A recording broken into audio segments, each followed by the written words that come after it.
That session went happily?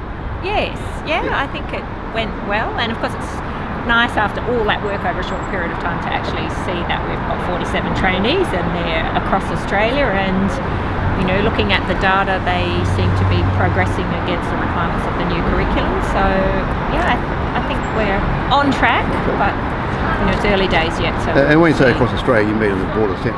A lot of them are in rural areas? Yes, most of them actually are in rural areas. So we've got about 40 training, so 47 trainees over 40 training sites, and some are more rural than others, obviously, but there is a good spread across all of the states, and a reasonable spread across rural as well as metropolitan training centres.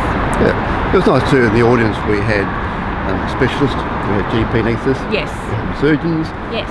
So it underscores the success you've had in making this a collaborative process, which is really good. Yeah, but as I've said to you, Rod, with any collaboration, you need good leadership at the top to actually facilitate facilitate the diploma. And it's interesting to see the surgeons, everyone in rural, we've all got the same challenges, and so it's good to see we're all developing sort of similar strategies of how we actually service, the population, and as Karen said, it's a very unwell population with shorter life expectancy and the like. So there is a lot of work to do. 29% of people living in rural areas, yes, with 5% of the medical workforce. Yeah. I think another couple of things which came to mind during the presentations were that in terms of the well-trained rural generalist anaesthetists, so GP anaesthetists, as we call them, they provide great support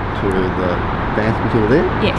And I think that really aids the retention of FANZCAs and their workload, particularly after hours workload. Yes. And I think too, the other thing that came to mind was that rural generalist anaesthetists aid the recruitment and retention of rural GPs. Absolutely. And that's another really important aspect of it.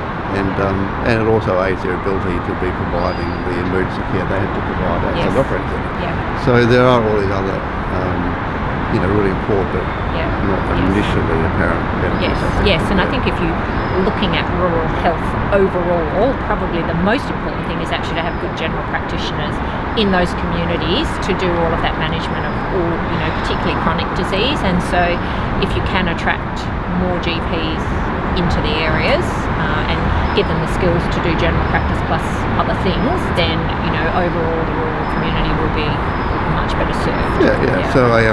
So a well-trained rural GP anaesthesia workforce can deal with a significant majority of anaesthesia issues in the country. Yes.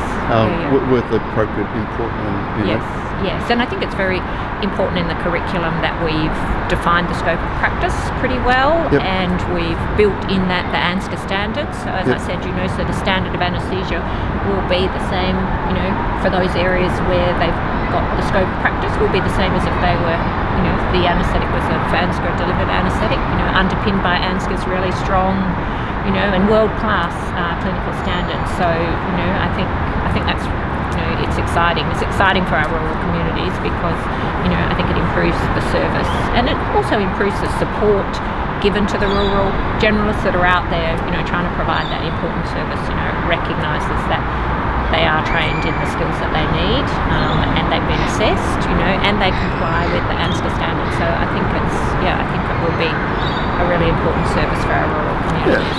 And there'll be ongoing review and absolutely, no doubt we'll be doing on the way. But you're right. Yes, and no program ever should be set in stone, and we need to.